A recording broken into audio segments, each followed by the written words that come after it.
Hi guys, I'm new to Ableton. I only started learning like 2 weeks ago. I got a MIDI controller, Alesis V61, and it was free with it. So I thought I'd create this tutorial for beginners, since I am one. So let's start by listening to the track and then I'll explain how I recreated it.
Okay, let's start with the intro.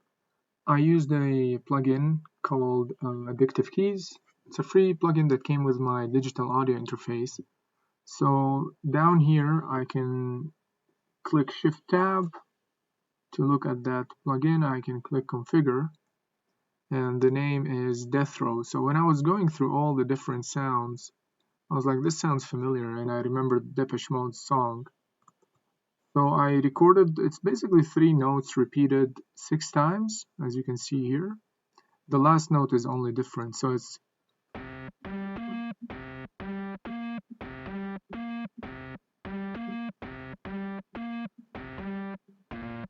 that's the last note, which is different, and it repeats.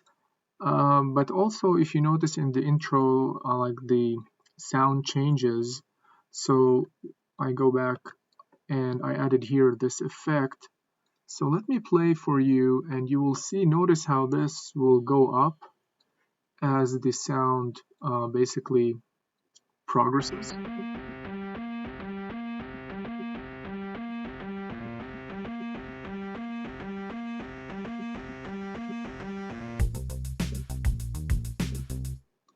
Okay, so this actually, I mapped the MIDI. So if you see at the upper right corner, I can click MIDI and then basically map anything you want to any button. So I have like these dials on my MIDI controller, so I mapped them to the amount, and when I was playing I would increase the amount, and while recording Ableton will also record that, and you can see it under envelopes. So if you expand envelopes, this is where the automation happens, and automation is basically you can choose what you want to automate. So in my case, this is the effect that I just showed you, and if I click on the amount, see this red line at the bottom? This is how the value was increasing when I was recording. So again, I'm not sure. Let me just get out of MIDI. Let me see if I click it, if we're gonna see it here. Yeah, so notice how it goes up.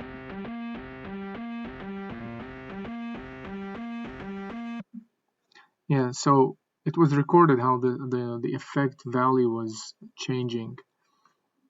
Let's see what else I want to talk about here. Oh, by the way, this is called, I think, a session view. So every column here is a track, every rectangle is a clip, and every line, if you go here to the right, is called a scene.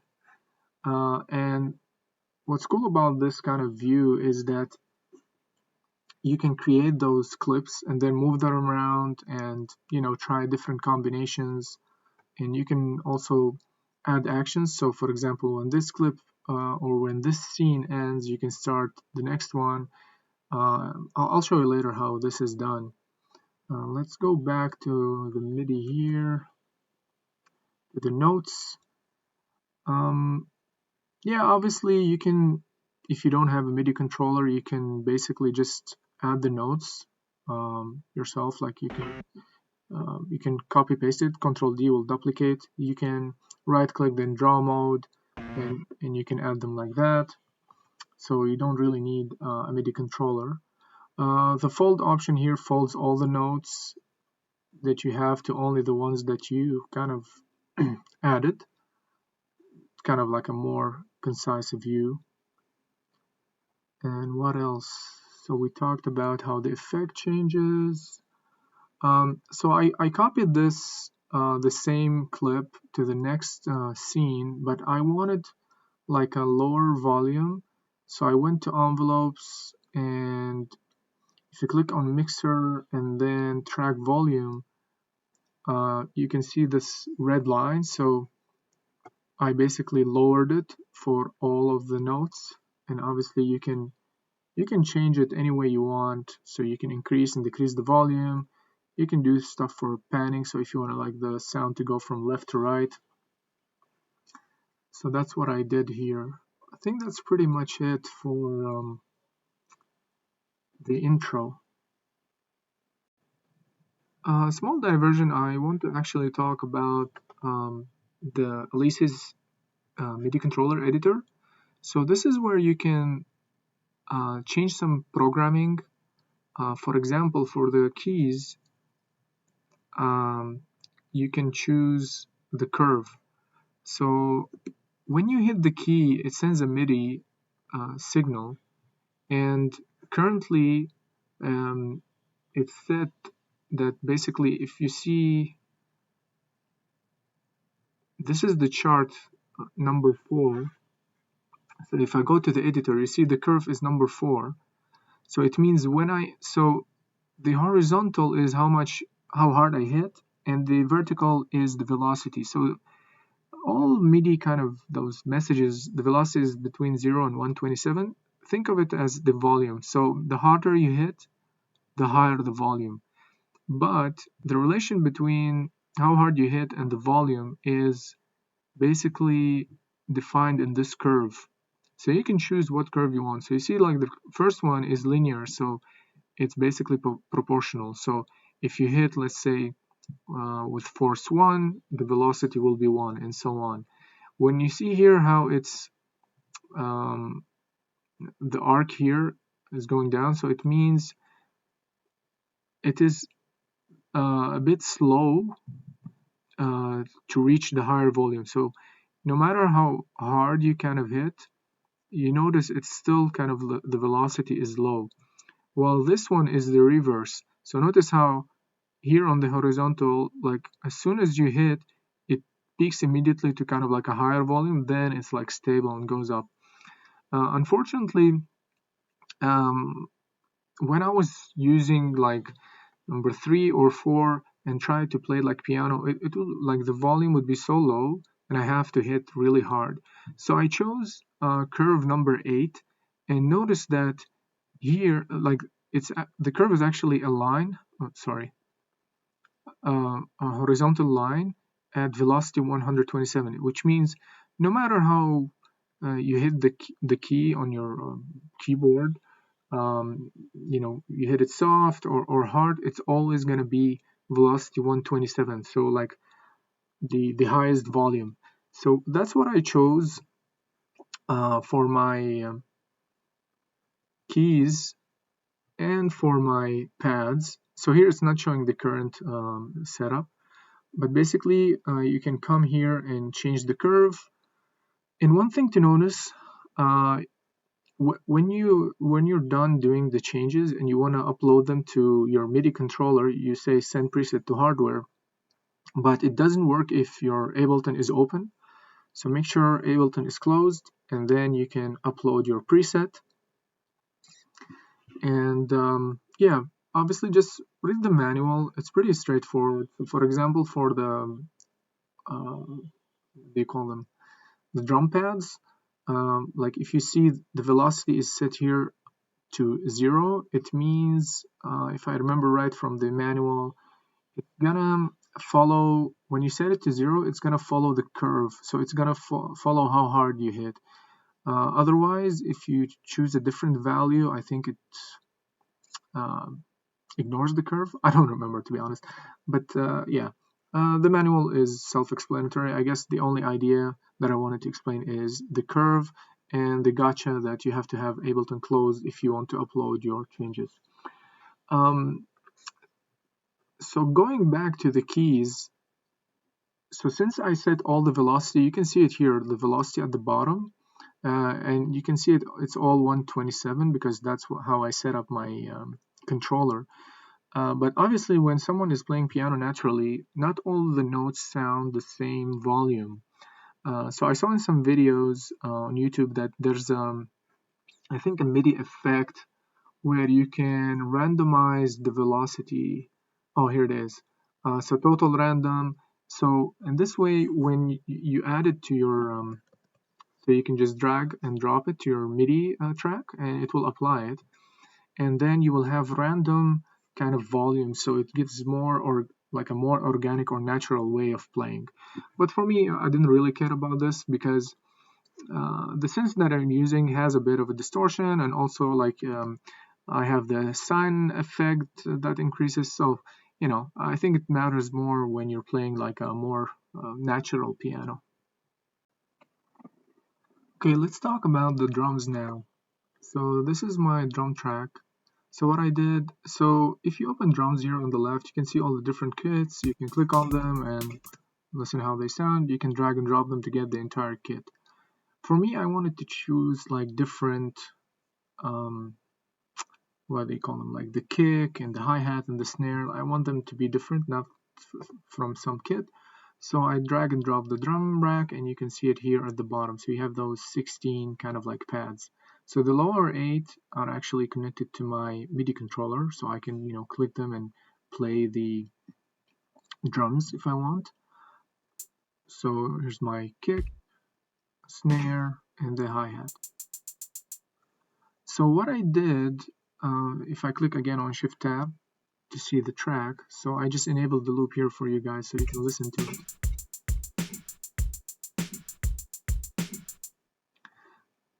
So obviously, again, you don't need a MIDI controller. You can draw these. But one thing you can do if you're experimenting and trying to find, like you can drive the track and then choose the instrument. So one option that I like is called the hot swap. So you see here, like it's like this kind of like a refresh icon. So if I enable it, I can start experimenting. So again, under the drums, sorry, let me close it. So under drums, instead of taking a kit, I'm going to expand drum hits. I'm going to go to hi-hat. If I start playing and I enable hot swap, I can start double clicking on each of these and see how my track sounds. So let's do that. So I'm going to start playing, enable hot swap. Now I'm going to change the hi-hat by double clicking.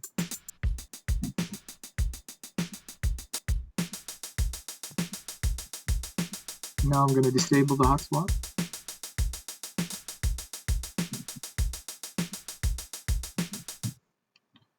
So I guess I should be back now to my original sounds. Nope. Well, I guess we can do like a Control Z. Yep, we're back.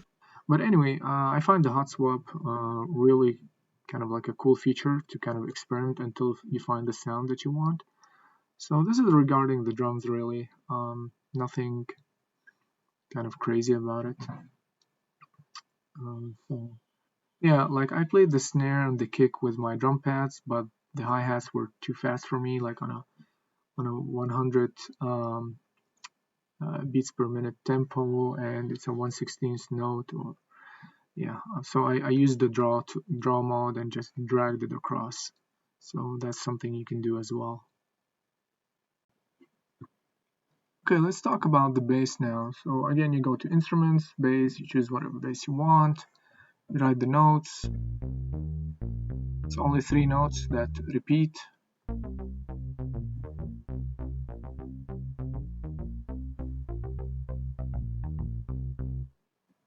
And what I noticed is, they have some effect. So I went to audio effects here on the left and I added flanger, warm. And again, I used the hot swap feature that I told you guys. So I just put the bass on loop and then enabled hot swap and started trying different kind of effects and see how they sound, and even changing like some of the parameters, you know, the dry and wet and so on. So here's the sound of the bass without the effect.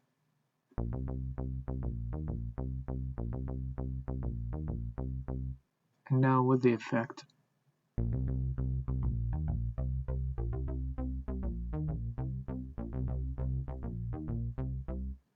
Yeah, it sounds cooler.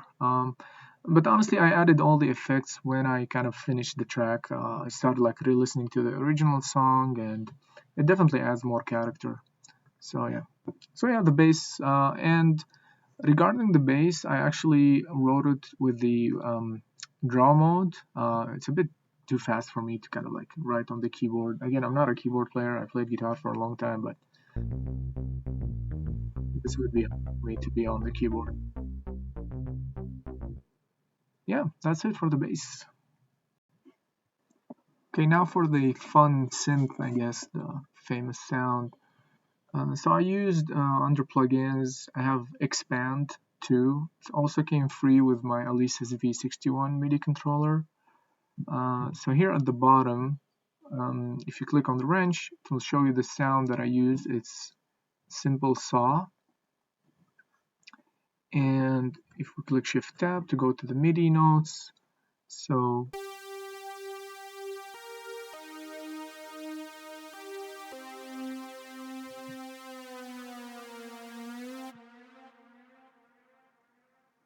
this last note, I actually bend it with the MIDI controller, sorry.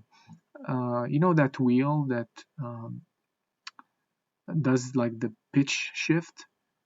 So obviously it got recorded, but honestly I couldn't find where I can see it. Like I thought it'd be under envelopes. I went through all of them, but I don't know where it is. I know it is recorded, but I don't see it. And again, the notes are simple. It's like just 4 notes.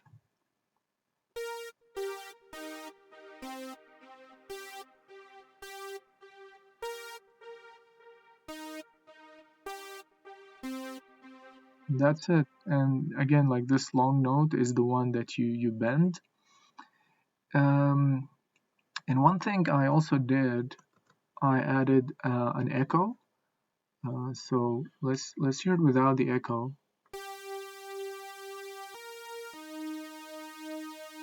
Yeah, it's pretty lame. Let's see with the echo now.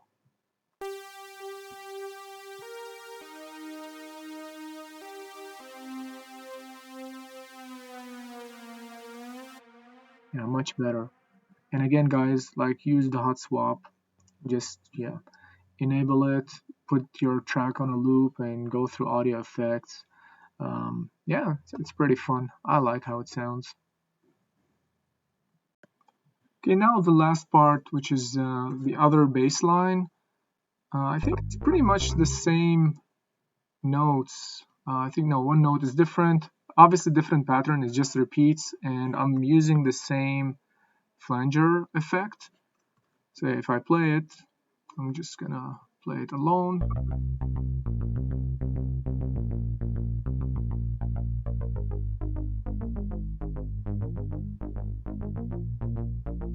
Then it repeats. That's pretty much it, guys. One thing I guess I want to mention is I talked here. So on the right, you have all the scenes, right? So every line is a scene. And if I double click, you can see here in the follow action I put next. So it means when this scene ends, it's gonna play the next. And then same, when the next scene ends, I also enabled the follow action, I put next.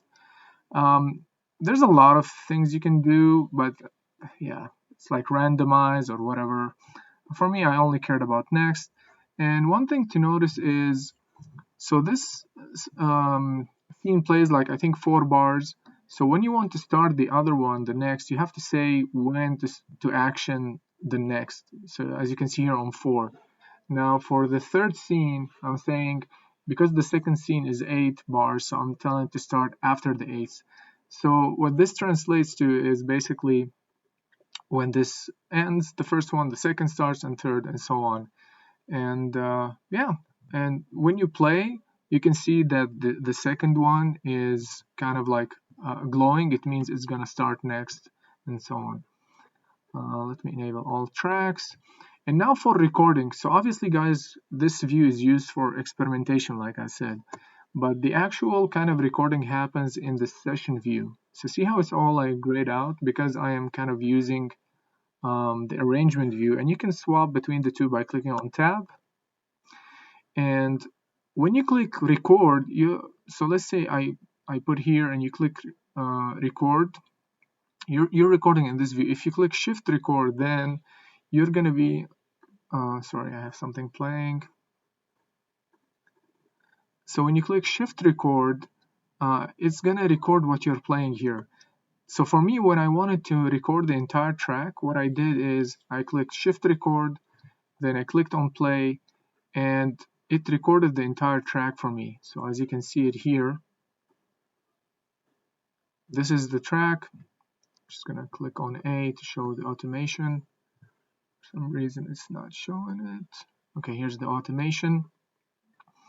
So yeah, again, if I play it here, let me start from the start.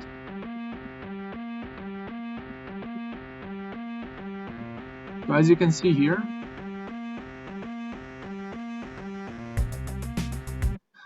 so again, if you click on this icon here, or you click the letter A, it will show the automation, and I can remove it as well. And the automation shows you whatever things you changed. So when I enabled automation here and I chose like the effect, the sign, and the amount, it showed how in my recording I increased the value. Same, like I can change it to mixer and volume, and now I can see that on the second repetition of this pattern, see how the volume here is lower? Because when I wanted to mix it with the drum and bass, the second repetition, I want it to be lower. So now it's lower. And yeah, so you can, I guess, you can, like I said, experiment and record all these tracks and arrange them in scenes. And once you're done, you can, using the follow actions, right? You can link them together how you want them to play, and then you can click shift record to record them. And once they're recorded and you're now here in the session view, you can obviously still, you can record here, you can do changes, you can like show the automation and choose what you want to change. So let's say, for example, for remember I added flinger for the bass.